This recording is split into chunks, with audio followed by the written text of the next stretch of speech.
Pertinax was born to a freed slave in ancient Rome. He joined the military and worked his way up the ranks. He took positions all over the empire. He became the emperor after Commodus, from the Gladiator movie. Commodus was a brutal and ruthless dictator who had depleted the Roman treasury, murdered many of the best senators, and generally set up a government in which the worst vices and morality was approved of.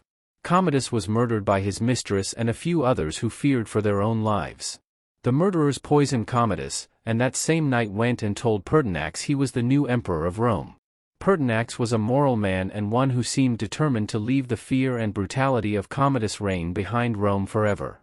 He gave all his wealth to his wife and son, so he could not be accused of nepotism.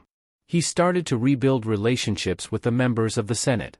The innocent victims of Commodus' reign, if they were still alive, were pardoned and allowed back from exile. The people Commodus did put to death Pertinax allowed burial rites to be given and their names to be restored to full honor. Pertinax then worked to clean up the financial mess that he inherited. He cut the oppressive taxes and cancelled all the unjust claims of the treasury that destroyed wealth and growth. He said in the Senate that he was better satisfied to administer a poor republic with innocence than to acquire riches by the way of tyranny and dishonor. Pertinax cut his household budget by half that was given to him at the expense of the taxpayers. He sold off all the unnecessary excess that has been accumulated, from gold and silver plates to even the slaves that were acquired. The other people who made money with Commodus were made to give the money back to the state in order to fulfill the debts the empire had. He cut back on regulation in order for commerce to thrive. He allowed the cultivation of land in Italy. The average person supported Pertinax. He removed the oppressive boot of tyranny from their necks, and was bringing prosperity back to Rome. There were many in government who did not like these reforms and wanted Pertinax dead. The Praetorian Guard were the protectors and guardians of the emperor. You can think of them as the modern-day Secret Service who protects the President of the United States. But the Praetorian Guard had immense power. They were the only soldiers allowed in Rome. There were thousands of them, and they started to realize they could use this power to their advantage. When Pertinax was made emperor, the discipline and original idea of the Praetorian Guard had changed almost exclusively for the worse. Pertinax tried to change that. He was going to implement the ancient discipline that the Guard used to have. The Praetorian Guard attempted to overthrow Pertinax, but the senator they conspired with got cold feet and ran to Pertinax to tell him about what was happening. Where they failed once, they would try again. On the 28th of March in 193 AD, some 300 Praetorian Guard marched to the palace. The gates were opened as the members in on the plot were also watching the gate. Pertinax met the usurpers at the gate and approached them. After some discussion, he was killed by a member of the Praetorian Guard. They then put Pertinax's head on a spike and put the emperor's seat up for sale to the highest bidder. Donald Trump's story certainly mirrors certain aspects of this story, while other aspects of the story are waiting to be told. Donald Trump was elected to drain the swamp, which Pertinax did with reducing corruption, making taxes fair, and forcing the corrupt to give back their money.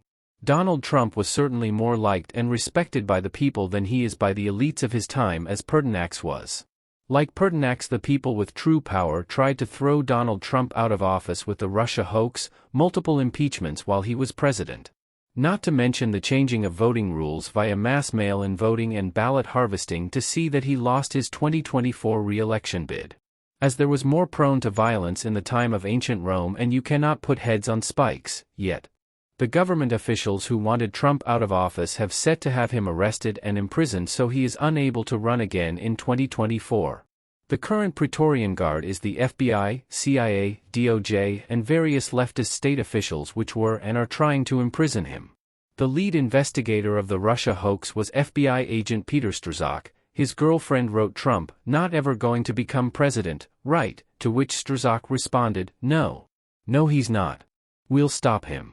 I bet the Praetorian Guard had very similar conversations when Pertinax tried to introduce reforms to their organization. This also includes the CIA officials who knowingly lied when saying the Hunter Biden laptop was fake. This is documented to have helped Joe Biden beat Trump in 2020. All of this is for the most part the FBI, CIA, and DOJ choosing who the president was in 2024. Which is similar to the Praetorian Guard selling the emperor's title after killing Pertinax. And to finish the Peter Strzok story, His wife was given a promotion in 2021 by the Biden administration as the acting director of the Division of Enforcement of the SEC. It didn't take even a year for the corrupt system to repay its debts. The tyrants have learned from their predecessors' mistakes and are improving by the generation. The killing of Pertinax led to a civil war in the Roman Empire, and some will say was the beginning of the end of the Roman Empire. We are unsure at the moment how the saga with Donald Trump will end, but there are significant parallels between the two. We should study and discuss these historical parallels more closely so we continue to progress forward instead of stepping back into tyranny and maybe civil war.